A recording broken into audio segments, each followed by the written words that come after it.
What, you just want to massage my bitch? Get up. Where you come from? Ain't no massage. Get dressed, baby.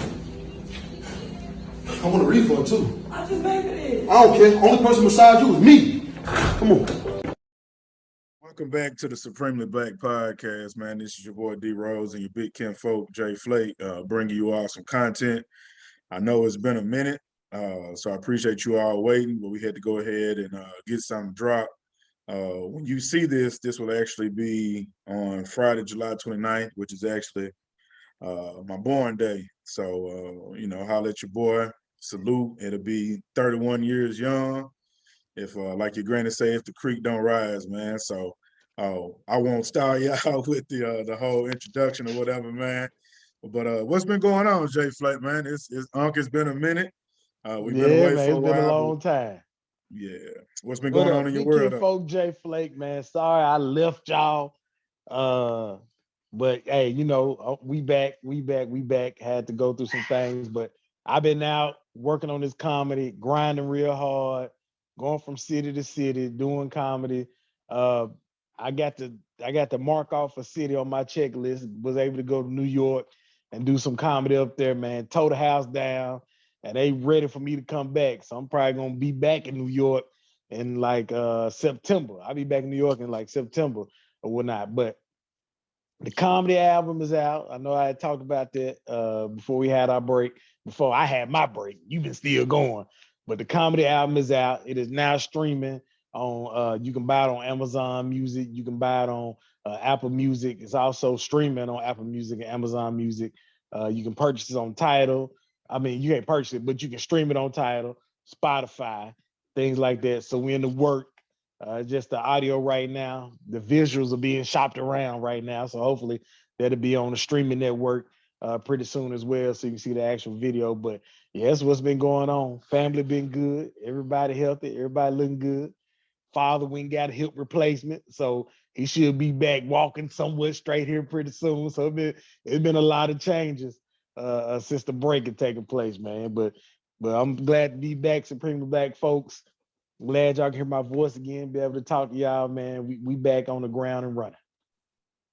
That's what's up, man. Shout out to Granddaddy getting that hip right, so he moved like he was back in his 20s and 30s, man. Right. He Yeah. gonna be out here talking, I'm about to run a 4.6 once his heel up.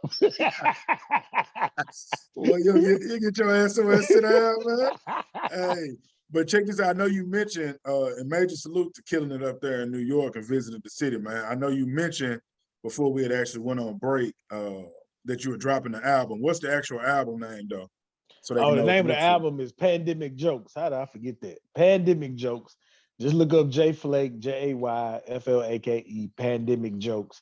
You go ahead and Google that and stream it, whatever you listen to. Go ahead and purchase it. We ain't bust your mouth open. I think it's like 12. I think we got it for like $12.99, $11.99, something like that. If you want to purchase it, go ahead and support or whatever. If you ain't gonna waste your time with this album. You know what I'm saying? I'm letting it be known right now. I ain't said it nowhere else. But I'm nominated for Best Comedy Album in Jackson Film Festival. Jackson, Alabama got their own film festival. I'm nominated for Best Comedy Album. So you ain't wasting your time on that. You know what I'm saying? It's legit. It's fire. Salute, man. That's dope. Yeah, I actually like that. Yeah, so make sure everybody go out and get Pandemic Jokes, man. Run it up, purchase the streams. Are you going to be doing like any merchandise, anything like that with it, or you just right now you just rocking out with the audio and trying to get the visual out there? Do you have merch that you actually have available? Right now, we just rocking with the audio. The visual will be out. It's gonna be when I put the visual out for sale, depending on how it's gonna be sold. So we got a lot of ideas out there. So if we going to boom them out the trunk, it's gonna be hand to hand with some merchandise, or you can order directly for me, and I'm gonna send you like a T-shirt along with it or something like that. We doing some rebranding with my flag logo, First Love Yourself. I'm gonna do a rebrand with that. I'm also got another idea for a little self-love slogan, but that's for later on, and I'm gonna put that out there as well. So yeah, it's gonna be some merchandise to go with it. Just depends how it goes. So if I'm, like I said, if I'm booming them hand to hand out the trunk, yeah, it's gonna be some merchandise come along with that. if a streaming service pick it up and they say, hey, we don't want you moving nothing outside of what's going on streaming service, then it's gonna be like, hey, go stream it, and then here's like you can purchase an individual shirt from me or something like that. Yeah, that's dope. That's dope. That's dope.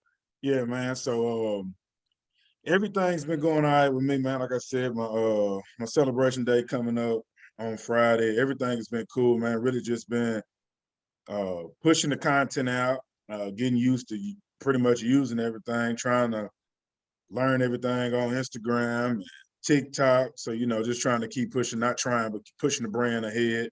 Had to catch on, get a little side hustle to keep everything flowing steadily, man. But, the family here, everybody's good. I'll actually be visiting Tennessee this weekend. So I'll be down there Thursday, Friday. So I for my heard people. some whispers. I heard some whispers of that. I ain't know for sure. Yeah. You ain't said Yeah, nothing, yeah. but I heard the whispers. I'll be down there. Probably sliding in Thursday for sure, but I know I'll be there by Friday, and probably be around the way, then slide up y'all way. How I move. I won't be back around this way to Saturday morning. I'm gonna be in Mississippi all this week until Saturday morning. Okay, bet. Are you going to Willie John? What night is it on? Saturday night. I got a show Saturday night, so I'll probably hit it up after my show is over with. Okay. What the show at? It's in Murfreesboro, It's in Murfreesboro, a spot called Panther Creek Brewery. They got a nice little outside set up out there, and we're gonna do some little outside comedy. Okay, bet. Yeah, but yeah, I think Bro John started at 8 to like 11, or 8 to 1, I think. Until yeah, you know exactly how that's gonna go. But yeah, man. Everything been good, dog. So I can't really complain. Just getting better by the day. Keeping it pushing and keeping it positive. That's really it, man. So we just really wanted to tap in with y'all, man. We didn't have nothing really crazy to cover. We're gonna be coming back with some consistent content. I know Flake been pushing his comedy agenda, but I've been looking at a lot of content, a lot of little different things that we would do. We're still in the process of getting the logo. You know how it is sometimes when you're trying to get everything taken care of, you run across a couple people that, bullshitting with your time and, trying to scam. And so I actually got my homegirl, Yaya, that actually did this right here. So she's actually working on it. So I just got to touch base with her and see exactly what this looking like. So all the merch will be going out.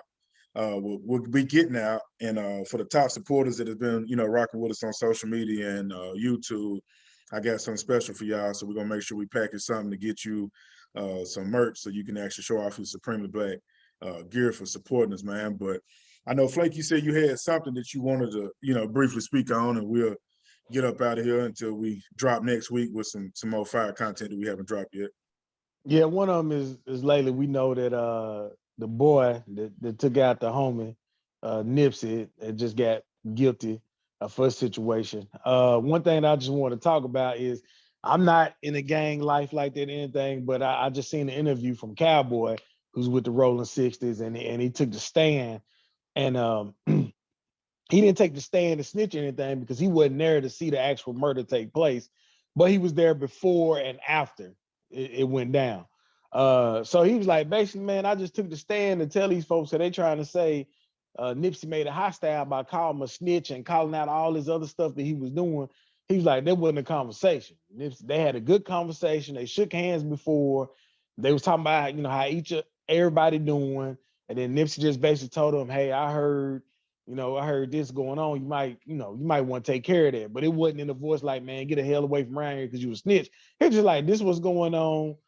Neighborhood looking for you. You might want to look at this and get this taken care of. And then he got his food. They shook hands, and then the boy was gone. Then he came back for whatever reason and did what he did, and we had to lose somebody who had a powerful impact, not only in his neighborhood, not only in Rolling 60s, but all over the United States. He was just making moves. So discussion I want to have, and I know it's politics when you get in the gang coach and all that. Cowboy said he was getting a lot of feedback and he was getting a lot of people, talking crazy to him because he took the stand. They was trying to give him DP, which is disciplinary action, for taking the stand because it's supposed to be you're not supposed to take the stand or cooperate at all. which kind of threw me off because it's like I understand that, but he ain't getting on the stand to snitch. He ain't getting on the stand to help nobody out. He just clearing Nipsey's name and saying, "Look, y'all already done caught Buddy, so I ain't helping y'all. I didn't help y'all catch Buddy. I'm just putting it out there as the world know he ain't called no snitch." They basically had a cordial conversation, and then he came back. Like, why should I receive DP for that? You know what I mean? But like I said, I ain't in rolling 60s, I ain't nothing like that, but it just seemed kind of odd to me. Yeah, I speak on that. Like you said, you're not a part of anything like that. But I mean, if you know me and know me in real life, you know what's going on. So I'll leave that as that. But I mean, that's the oath that you take when you get involved with the politics of gang life. But I looked at it from a different perspective. It's like, okay, Cowboy could be still officially a member and active. He hasn't retired or just pretty much took his G card and said you know what it is with him, and he still represent the 60 card. So, I mean, but at the end of the day, you got to look at how it played out. Like, it was on camera, everybody seen it. The girl had pretty much was not used as a witness, and we all know what that is. If you've been around people that have been involved in a murder case, there's a certain thing that they could use within the jury saying that it could be impacted based off of, it could be threats to her or her family, so they feel that they would be putting her in danger. So she switched the story up from when she was originally arrested because they were going to pin the murder on her if she did not, cooperate with law enforcement. However, when she switched her statements, they started to seek out other witnesses, right? There were other people that did not have to take the stand that spoke on exactly who they seen and what they seen do outside of what we released to us in the public. Now, in the court, they're going to go on something different. But I say all that to say this, a lot of people are saying that they wouldn't tell and they wouldn't do anything, but that was really a lifeline. And how a Cowboy looked at it, he probably was like, as a real man, to hell with what gang I rep or what oath I took. You pretty much just took a lifeline for not just me, this entire district, Crenshaw, and the world and other people that he has impacted, because you have to realize, like I had posted the other day, is at some point we have to realize that honestly, this gang shit, to how it was intended and where it's at now, has only led to our destruction. Like, there's only a few gangs anywhere that you could say, hey, that these brothers are really standing on what they actually believe in and actually taking on protection of the community. A lot of them aren't, just to be real with you. 90% of them probably aren't. You've had community activists and actual violence interrupted groups that have had a larger impact on what gangs used to back when they were going against the real ops, like police trying to come in, Klans members, any white supremacist group that was trying to come in and impact the neighborhood. So when you think about Bloods, Crips, GDs, Vice Lords, Fort Corner Hustlers, you name it, those were community protection organizations that formed into gangs once drugs got involved and guns got involved. That's how it spiraled out of control. So I respect them. I'm gonna be real with you, and this is coming from, if you know me, you know exactly what it is. You shouldn't take no stand if you're an active member, but to me, this wasn't an active member case. I think he looked at it from a stance of, man, you really just took our life from us. You just stopped the whole hood from moving, even though there ain't no big eyes, no little U's. But at the end of the day, I can't sit here and side with this and say that this actually just made us better. It ain't like he killed somebody that was doing something or against the hood, you know what I'm saying? And then there's even other reports that have came out that Nipsey wasn't even really like that for real, which is, that's typical in the hood. There's always some people that we consider like mascots. They just put on from their area where they from, and they may not be the most active member. From what they say, the boy, as Flake referred him to, he was really like that, which is not no knock to either one. Both of them represented what it was, but one happened to take the stance of taking away they mascot. That typically does not happen. So you can't expect Cowboy not to expect his little homie that he actually put on the set to not think of it in a way of, fuck this gang life. I'm gonna speak on being a real man. We just took a major L, dog, and they already know who did it. I'm just confirming of this was the actual conversation. Take what you will from that information and go ahead with it. It's not like I'm saying, hey, X, Y, Z. Y'all know that. Y'all are asking me a specific question. No, this is not how it went. I can't knock that brother from that. He spoke on from his heart and not from his, you know what I'm saying? He spoke from his head or heart and not from where I'm just representing the 60 card. He looked at that and like, man, we really just took an L, bro. Right, because they asked him, they was like, can you point out who did the murder? He was like, nope. Because he like, I wasn't there. That's what he said. He said, I wasn't there when it happened. So I can't point to you to who shot him. We like, y'all see the video.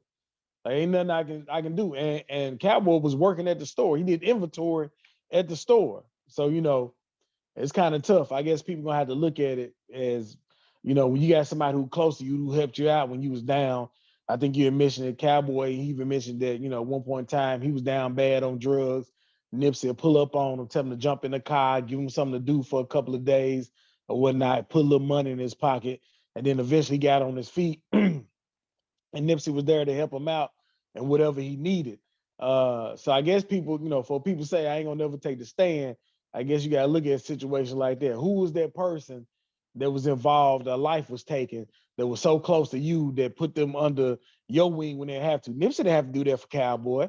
You know, we see a lot of people when they down on drugs, down bad on drugs, a lot of people just throw them to the side, like, I don't fool with this person no more. You know, Nipsey was the Cowboy. Nipsey type to pull up. Hey man, look, when you get done smoking your crack or whatever, hop in the car. But you're not getting in my car with that. But when you get finished, hop in the car. We'll go ride. You know what I'm saying? Um, so you know, so it just kind of confused me. I can understand getting on the stand and pointing fingers and talking about what happened, this, that, and the other. But when you just like, look, and we all know LA and the rest of the country took a major L, the black community, I ain't gonna say the country, but the black community and LA and California took a major L with the loss of Nipsey because he had a lot of moves that was heading his way, especially in the neighborhood. He had the STEM school coming about. He was bringing peace treaties between all the gangs within the Crip world and the Bloods and Crips and this, that, and the other. He even took a little DP behind putting Crips and Bloods together. He didn't even care. He was just like, I'll take it. But, you know, if this is what I got to sacrifice to bring everybody together to, you know, to stop the violence or whatnot, it is what it is. So big shout out to Cowboy for, you know, he took the stand, but however, he was just like, hey, you know, this world going around and saying this what happened. I was there. This conversation not happened. We don't know why this boy killed him.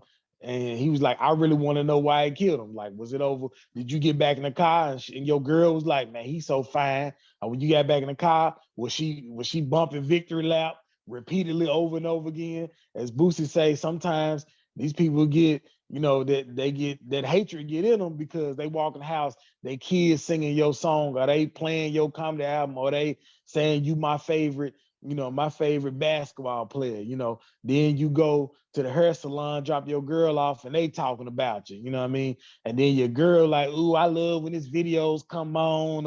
Ooh, I watch the Lakers now because LeBron played for, and then you get built with hatred because all that revolved is somebody that you grew up with is now that man, and they're not talking about you like that. So that hatred build up, you know, and that might have been the case. Who knows? Who knows? Yeah, Boosie hit it right on with that hypnotized by hatred, man. Like, and just to kind of really just to sum it up with that, man, when you think about it from like the gang life and the perspective, yeah, that is the oath, and by no means am I glorifying the gang life, but I just want people to really look at it from a different perspective of, you know, at some point, something's gonna have to change. And for the people that's throwing like slick hate at Nipsey, I mean, nobody's perfect. Everybody's done their thing. I'm pretty sure he's been on the opposite end of or around some of those situations where somebody else had to bury their child or cousin or uncle or etc. That's just part of it. When you sign up for it, you pretty much sign your death certificate depending on what can come with it, or a life sentence. That's just part of the street life when you do that. But you got to think about it as if he was such an important figure, everybody they wouldn't be talking about it, because as we speak, there's a gang member getting killed that is just going to go by, fish fry, car wash, do whatever they do, go fund me, and that's just what we're done with it. But I just don't think people are taking the opportunity to realize the situation, man. You can say what you're not going to do, but unless you're really, really active and know for a fact that you're not going to take the stand, just let that be what it is, and just understand sometimes it's politics, and then sometimes it's just about being a real man. Because a lot of the people that I've pretty much seen, y'all on the internet with it, y'all haven't been in no situation to where Right. you or your people have been interrogated with a murder, a RICO, any of that, your name being mentioned on a file when your partners then got picked up for a murder, like y'all haven't. And that's a great thing. That don't make you not no real man, real nigga, whatever you want to call it. But Right. Like just in to our be out group here chat, what you gonna do when they hit you with that 50? When they come in there and say, we got that 50 for you, what you like, gonna do? yeah, like, and it's a lot of times where it's people that do not take the stand. They may take a plea in regards to the situation just to go on and get out from whatever they got going on, but they're not still saying if you've been in the court, you taking a plea is just going in what's the best interest of you. That does not mean that you're still saying, I was not with Jay Flake when he dropped his comedy album. I wasn't, regardless of how y'all trying to associate me with it. So at the end of the day, it's like this, man. I don't take him wrong for it. I think he took a real man stance. Now, I don't think that I would probably be around him if I was no active member talking about, hey, let me go pick up Cowboy. I'm just gonna be real.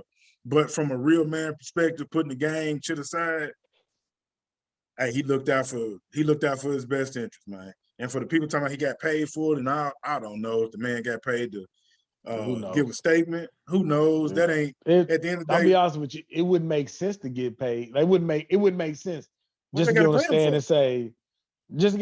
and say, hey, this wasn't the conversation they had, and that's it. Like what?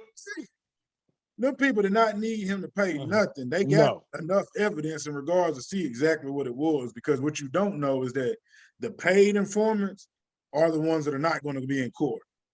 Exactly. Right. They're not, and then on top of that, you got to read close to their paperwork lines. I'm like, hold on, why his name is in here? Yeah. And to be real with you, the boy is the only one that's actually going to see the documents that's going to state of who actually told on him. Right. That's not going to get released to the public. I know a real close situation. They will use somebody that your charge partner as a co-defendant before they would actually say of who their actual informant was, just for reasons as such. If the boy would have happened to beat the case, what's the likelihood that he would actually be living a week after they released that to everybody? Nothing.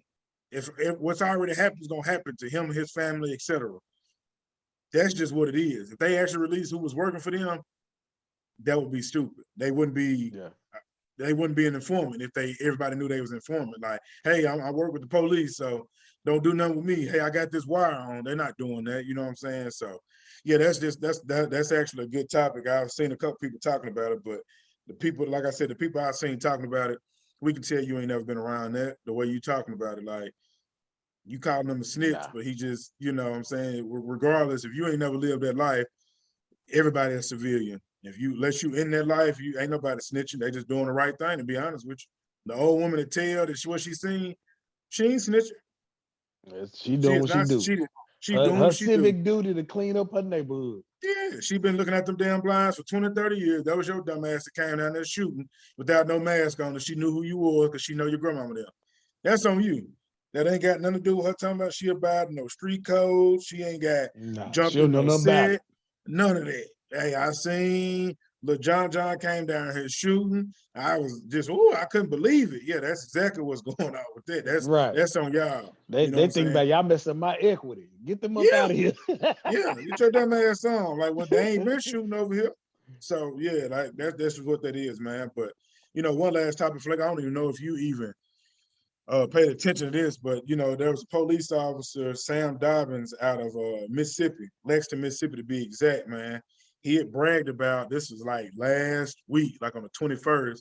He's been fired now, but he boasted about killing 13 people as a law enforcement official. And he had described to another Black person in a recorded conversation that he had shot that nigga 119 times, justified, to a Black man that had recorded it.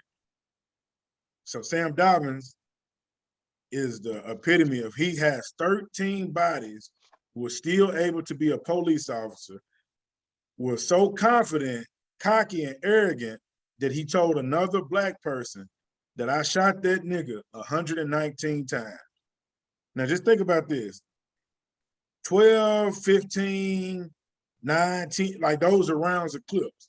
So imagine how many clips that he had to load up to shoot a nigga 119 times and say it to another Black person. I just wanted to briefly touch on that. Like, man, these people, have Well, become hold on. so. You Yeah, said it go ahead. right. You said it's in Mississippi. Mississippi, yeah, yeah. And where I gotta go to in the morning.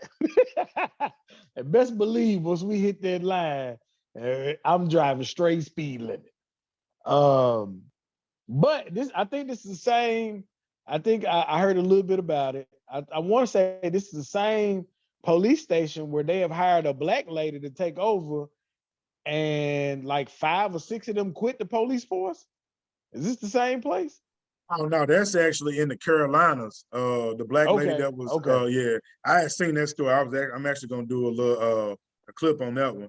But yeah, she had was hired, and the entire police force had quit. Everybody that had longevity, and the only thing that they have now is 2 part-time police officers patrolling the city. The right. positive side of it, I think the city is only like 2 or 3 thousand people, so it's a little small city, small Like town rather. Gibson. Yeah, yeah, Bradford or some shit like that.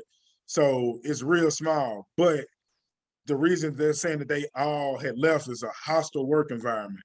Now, we all know it's Yeah, it's because it's a hostile black. for them now because they can't do what they want to do. Exactly, in a small town like that. So they're saying that they resigned is because she was released or fired from a previous position in a different, I think it was in South Carolina or North Carolina. It's one of those Carolinas. But long story short, she had filed a lawsuit against them for discrimination because she was a black woman that worked there and she was fired Right. based off of performance, which does not make sense. So with this other department hiring her, they all left because they know exactly, you know how they talk. It's you know it's the how I put it. Uh, it's the country club cowboys. That's the best way I could Yeah, put yeah, that on yeah, there. yeah, So yeah. you know they little fraternity, how they rock. So they was like, oh hell no, we getting the hell up out of here because now she's gonna hold them accountable just like she held the other people accountable. But she didn't have that much power, so she was able to get removed from the position and filed a lawsuit. So they know what was coming. She was about to get in there and start doing some investigation to see exactly what's going on. Let's look at the ratios in regards to how people are pulled over and arrested. I'm pretty sure out of Right. this small town, majority of the people are black people that you all are either bringing in or pulling over. Let's look into that. So she's doing what she's supposed to do. Salute to her and salute to them, lame ass, for leaving because you really Right. just made it better. So, you know, I hope brothers and sisters that are in the area, y'all go fill them positions and make America great again. Cause that's exactly, yeah. Make the Carolinas great again. Carolina great again. Yeah. So now that's 2 separate ones, but it's But been a yeah, lot going on with going that, back, man. to that boy, I did hear that. I did hear the video. I did hear the tape. Rather, it wasn't no video, but I did hear the recording. But I mean, that's how them good old boys feel in that country club. What you call them? Country Yeah, the club. country I club like cowboys, to man. say something else. I like Yeah, to, I yeah, like the Chris Rock them. I like the Chris yeah, Rock. yeah, yeah, yeah, Them country yeah, club cowboy, but that's how he feel. He down in Mississippi. He felt so comfortable. He can tell a black person that because where he's located at. You yeah, know what I'm saying? yeah. When you located, small town, Mississippi, in the country, not finna do too much. I'm gonna do this. Them 13 black people he killed. There's probably at them 13. I mean, how many probably you thought that made headlines? You know what I mean? So he felt And he invincible. actively just told that. So if you didn't after you didn't, you know, just talking to people that's really moving like that, after you didn't caught your first one, that nervousness is out the way. You really just got to worry about how you sleep and cope with knowing that something you took away, you don't have the ability to give back. So 13 bodies and you still employed. Oh, he was a monster. There's no way Yeah. you telling me that's the only 13 he didn't kill. Nah, Ain't it ain't. ain't He no way, felt dog. invincible. He felt Yeah. invincible. I mean, But that goes back to one of our previous episodes for the break when we talked about the police gangs. This yeah, basically what remind me of this basically what it is. It's a section in Mississippi that basically got police gangs. With him bragging about it and saying it like that, they'll let me know that's what it is. Y'all got police gangs and y'all out here toe tagging people for your initiation. And for you to feel like you can tell it to a black man, you had some big ass balls.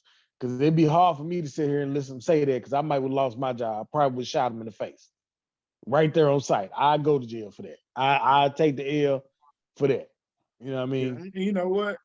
And I agree because you know from the just the overall like the principle of it, like come on, bro, what the hell you on? But playing that game, he played it right, recorded, released it to the media.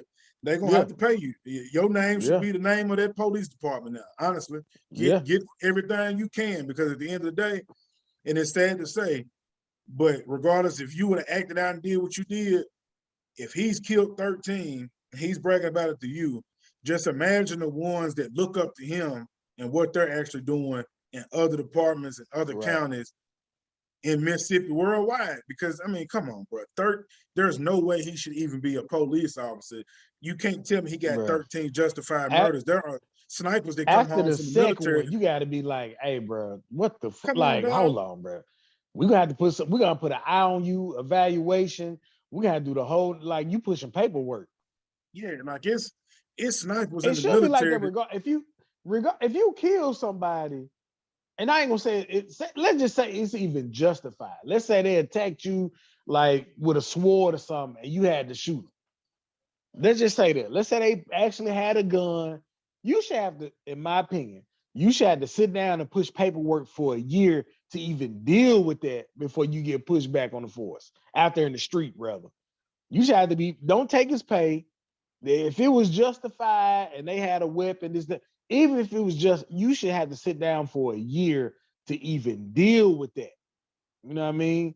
Because that's I mean, taking somebody's life, I ain't never did it, but I would have to imagine there's some shit that if you do it as justification that you're gonna dream about, have nightmares about, take a shower when it pop in your mind. You know what I mean? Like, you should have to sit down for a year and go through counseling, constant conversations, see where your mind at, how your mental doing, and live with that for a while. Unless you just an animal and you just ain't got no conscience at all. Like the people that I've been around, that, you know, movies that I've watched, let me clear that up. The movies that I've watched and seen how the movies that I've watched, and they have said of how they go through those changes. You see like the little flashback and they wake up crying and sweating and can't sleep. Like those movies and how detailed that is, that's not normal. They can't even portray that in Hollywood as a normal act. So 13, bro, you should be in the psych ward at this point, unless you just an animal. Yeah, that boy, he's a serial killer, man. Yeah, that's it. That's exactly what you is. Like now they need to investigate every single final. They need to look at every single murder that he has had to see how that was labeled as justified. And he has 13 bodies, dog. If he got a wife, I only see how she lay next to that man. Probably scared as hell. Because it's like, if you coming home and tell me you done killed 4-5 people justified, and I'm laying in the bed with you, like, and you get up in the morning making coffee, cooking eggs like ain't shit happened. Man, that woman probably don't even sleep half the time. She's Probably scared as don't. hell. Yeah, scared as hell. Like now I know she really is. Like, but yeah, man, that's we'll go ahead and wrap it up. I don't know if we have a Supremely Black Person of the Week or We don't. Black Big. We don't. I don't Yep. remember their names, but we're gonna give a shout out to the Jamaican relay runners or whatever. They did their thing. It ain't the Olympics, but they do the track championships, world championships. And we're gonna give it to them. We're gonna give it up to the USA. We had 2 black women on their team that won the I think it's the 4x4 relay that they won. So we're gonna give it to those black sisters right there.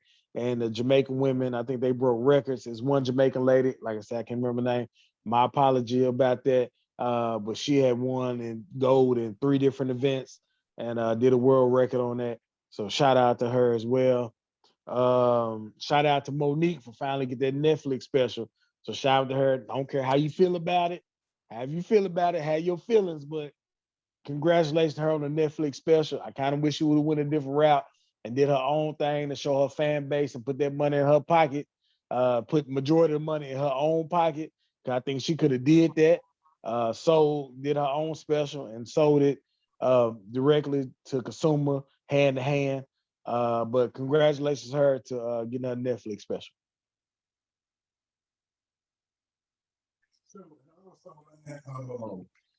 For our black businessmen, we'll go with this, man. Shout out to Darius Allen, which is an entrepreneur actually from Milan, Tennessee. To be exact, he will be doing, I think it's the 4th annual book bag giveaway, 3rd or 4th annual. I'm actually going to 4th, so I will be putting that in this video. By the time it drops, it'll be on that Saturday, which is July 3rd. He'll be having it in Milan, Tennessee. It's a huge thing, man. He's going to be giving away north of 250 book bags, whole little thing for our community. I think that is huge, all out of pocket, no donations. I will be putting that picture up at the end of this video, maybe at the beginning and the end, so you can see it. So for the people that listen to us in the Tennessee area, if you can make your way down just to show some support, shout out to Eddie, Humboldt, Jackson, yeah. Bolivar, all the people. Y'all ain't too far away to pick up a free backpack. That gas, I know gas high, but you drive from Jackson, Humboldt, Trenton, Gibson, Atwood, Lavinia, all them little small towns, man, the backpack and all supplies is gonna get you taken care of for the school year. And that gas gonna probably ain't even gonna equal out to going a mile and picking it up and headed back home. Yeah. So make sure you support that. I'm gonna put that at the beginning and the end of the video, man. So yeah, just tap in. We'll be dropping consistent content. It was definitely great to get the cameras back on and get Big Ken Flow J Flake back on, man. But you can go ahead and close us out, man. It's been a minute. Hey, for all our kings out there, put your crown on, took that thing to the side, let them know you are a king. For all our queens out there, put your crown on, took that thing to the side and let them know you are a queen. We are supremely black, and we out.